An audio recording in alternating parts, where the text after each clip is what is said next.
My new book is called The City of Devi, and this refers to Mumbai, and the Devi part comes because the patron goddess of Mumbai is Mumba Devi.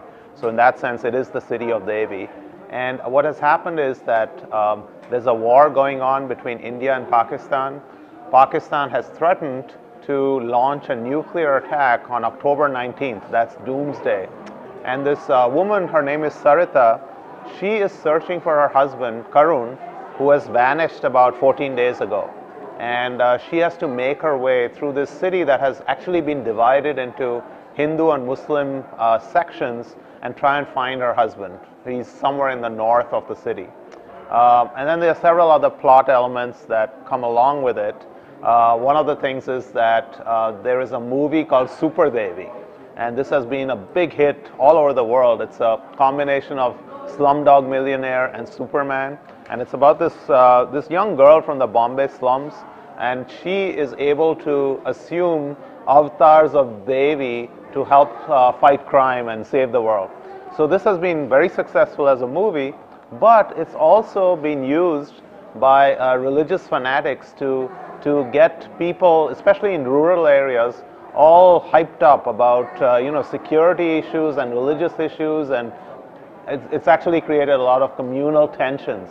So that's one of the other elements that causes the whole country to split apart along religious lines. So that's in the background.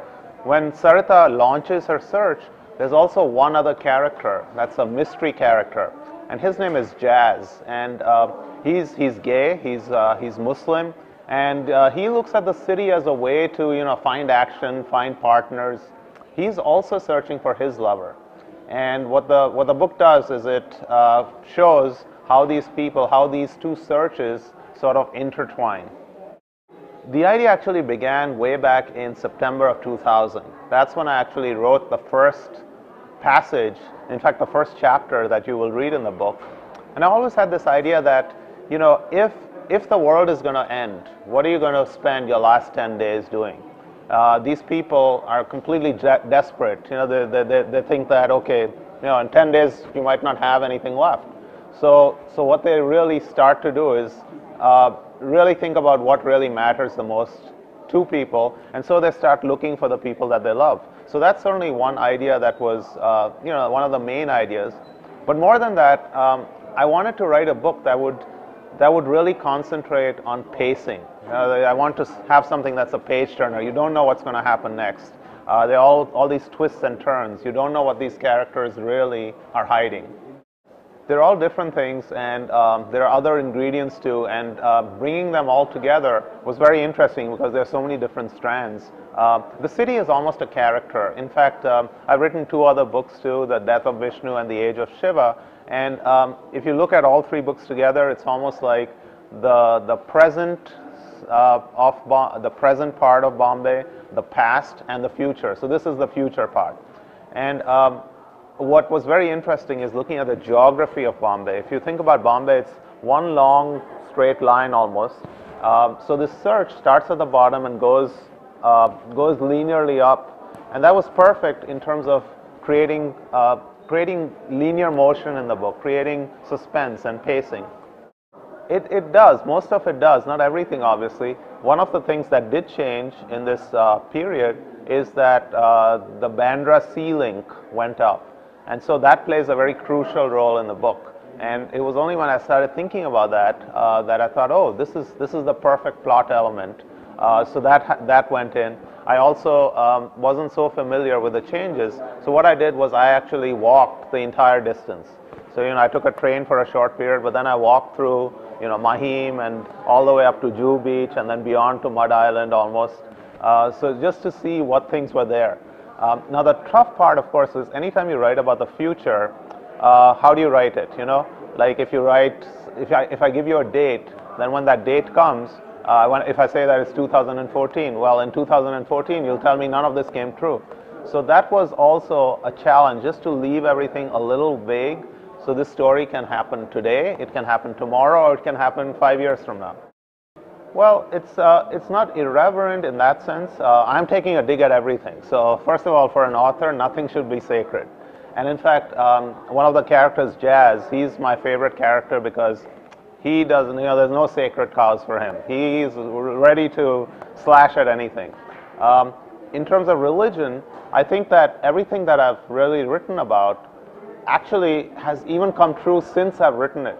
Like, for example, one of the things I wrote about was that politicians are using Twitter accounts to get their people all, roiled up and excited and all. And sure enough, last year, this is like 2 years after I've written it, there was this big scare where people were worried that, and Twitter was used a lot. So these things have a way of coming up. It's not like, I'm a big guru and I can see what's happening in the future. Another weird thing is that when I wrote this, the hostilities between India and Pakistan, these sort of come and go. So right now, again, just recently, there were these issues between the two countries. Again, religion just plays such a big role in India, and it's of course a very positive force in many ways, but it also has created all sorts of tensions. Certainly the country itself was created in the partition, this very violent partition. And so it could, hopefully it won't happen again, but authors have to think about what could happen. Well, jazz is is somewhat of a new character, I think, for me, and in general, I haven't seen a character like him in fiction before, in Indian fiction, just because he's someone that has grown up all over the world. So in that sense, he's almost a symbol of globalization. But the one thing that motivates him is his sexual energy, and he's completely honest. He's not afraid to say that he's attracted to men. And he has a lot of sex in the book. And one of the challenges with writing him was just how honest to be. You can be very subtle about these things, or you can just lay it out all on the page. And so I chose the second kind of alternative, just because I think if a character is really honest, people will have an easier time accepting him. So Jazz is right out there, but the thing is he's very funny too, which is great. Then there's Sarita, this woman who's searching for her husband. And when you have a very strong character like Jazz, then it becomes difficult to, okay, how do you make Sarita just as interesting?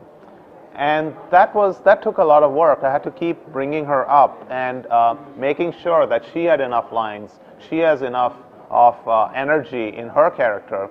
And there's a wonderful scene which I really like, where Sarita and Jazz, they actually have a fight with lasers as they are suspended in the air and swinging towards each other. And the way this comes about is that they're on the set where Super Devi, the movie, was filmed. And so this is all contraptions that are left over from them. So I did invest a lot of spunk in Sarita as well. They're not as traditional as, I wrote a previous book called The Age of Shiva, which was really looking at the history of India.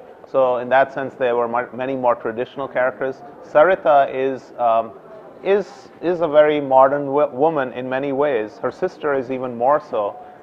With Sarita, what's happening is that she's actually a statistician, and she's independent in that way, but she's not had that much luck in terms of getting married. She's not sure she's attractive, even though others find her attractive. She's not sure. She's not confident enough. So that's something that is in Sarita's character. And one of the things I play with is she's always reading these romance books and these books about international sex and so on. And so she's kind of pumping up her courage with that. And her sister is also encouraging her on.